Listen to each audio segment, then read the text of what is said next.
Most people don't fail because they're weak. They fail because they keep choosing comfort and calling it responsibility. They spend their whole life being useful to everyone except themselves. They call it loyalty. They call it doing the right thing. But deep down, they know it's fear. Fear of losing approval. Fear of starting over. Fear of becoming who they were meant to be. This is not a story about a movie. This is a story about you. Stay with me, because this is where the mask comes off. Maximus had everything. Respect, status, purpose. He was the general at the front of the battlefield, mud on his hands, blood on his armor, leading men who would follow him anywhere. When he spoke, armies moved. When he charged, they followed. Not because he demanded loyalty, but because he earned it. And when the war was over, he didn't ask for power. He asked to go home, home to his wife, home to his son, home to a life that actually meant something. He knelt beside Marcus Aurelius, not asking for a crown, only asking for peace. He did what he was told. He served faithfully. He followed the rules, and everyone trusted him. Sound familiar? You wake up, you put on whatever costume your life requires. You perform. You stay dependable. You become useful. Good people get used because they mistake being needed for being valued. But powerful people understand the difference. And for a while it works. You feel responsible. You feel important. You feel like the strong one.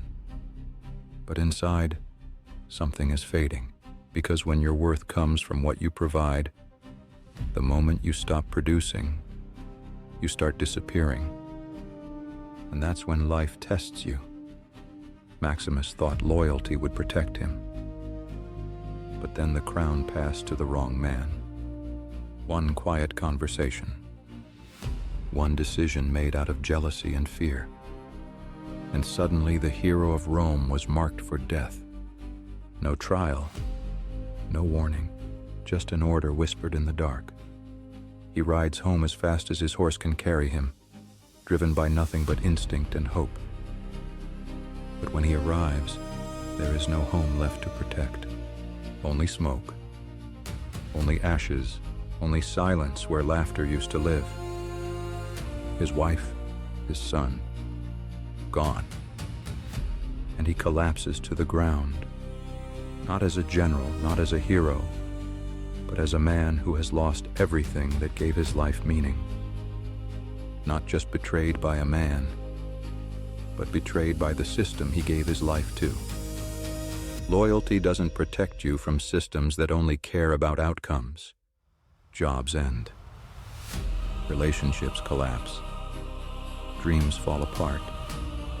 And suddenly the identity you built your whole life around is gone. This is where most people break. They think, if I lost everything, maybe I was nothing. But here's the truth no one tells you. The collapse didn't destroy you. It revealed how much of your life was built on external validation. And what comes next decides everything. After the loss, Maximus doesn't fight back right away. He barely speaks, barely eats, barely looks at the world around him. It's like he's already gone. Some of you know this feeling. Not wanting to die, but not really wanting to live either. Just going through the motions, waiting for the pain to dull. This is grief. This is numbness. This is the space where people either disappear or transform. They chain him, drag him through the dirt, sell him like an animal.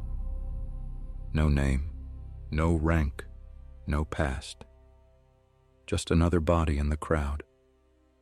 Psychology calls this ego death, the moment when who you thought you were stops working. Most people panic here. They numb it, they distract themselves. They try to resurrect a version of themselves that no longer exists. Be honest with yourself. How long have you been telling yourself this is just a phase? But you can't go back. And that's not punishment. That's preparation. Because the old identity had to die so the real one could finally breathe. This is where strength is reborn. But not the kind you expect. In the training yard, Maximus doesn't fight like a slave. He fights like a man who remembers what discipline feels like. Not reckless, not wild, focused, controlled, relentless. And when the first real fight comes, something switches inside him. Not rage, agency. The moment he decides, I may not control what happened to me, but I control what I do next. Some of you are standing at that same moment right now. The first day back in the gym. The first honest conversation. The first step toward a life you stopped believing in. It doesn't look heroic. It looks quiet. It looks lonely. It looks like discipline. Maximus doesn't pretend he isn't angry. He doesn't pretend he isn't broken. He turns it into precision. This is what Carl Jung called the shadow. The part of you that knows how to fight, how to protect, how to say no. When you suppress it, it doesn't disappear. It turns into anxiety, depression, resentment. But when you train it, it becomes discipline, not violence, not domination, but standards, boundaries, self-respect. Walking away when it's easier to stay. Speaking up when it's safer to stay quiet. This is what they don't teach you about trauma. It doesn't just break you. It reveals power you didn't know you had.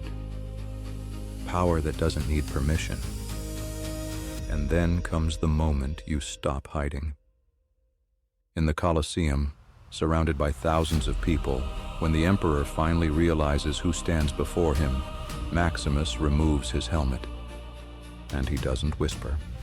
My name is Maximus Decimus Meridius, commander of the armies of the north, father to a murdered son, husband to a murdered wife. That wasn't about revenge. That was about identity. The moment he stopped living as what they made him and remembered who he actually was. And this is the moment everyone eventually faces. Will you keep living as what broke you? Or will you rise as who you were before the world told you to shrink? Because your name is not victim. Your name is not failure. Your name is not what they called you when they left. Your name is who you choose to become next. But freedom doesn't come without cost. Before the final fight, Maximus is stabbed. Before the battle even begins, he's already bleeding. And still, he steps forward. Viktor Frankl said pain without meaning becomes trauma. Pain with meaning becomes purpose. Maximus doesn't fight to survive anymore. He fights for what he represents. He fights so others don't have to live in fear. He fights so the people around him can breathe again. And that's the calling. You don't become strong just for yourself. You become strong so others can live. So others can be safe. So others can rise too. Sometimes the most selfless thing you can do is finally choose yourself. Not running from suffering, but using it to forge integrity. Not asking, why did this happen to me?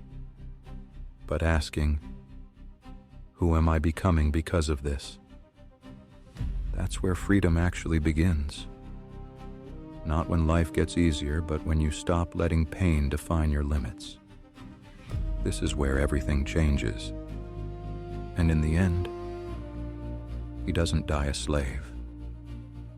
He dies seeing the wheat fields again, walking toward peace, toward home, free, not obedient, not useful, but whole.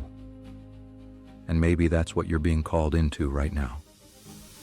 Not comfort, not approval, but authenticity. A life that belongs to you again. You don't need to become someone new.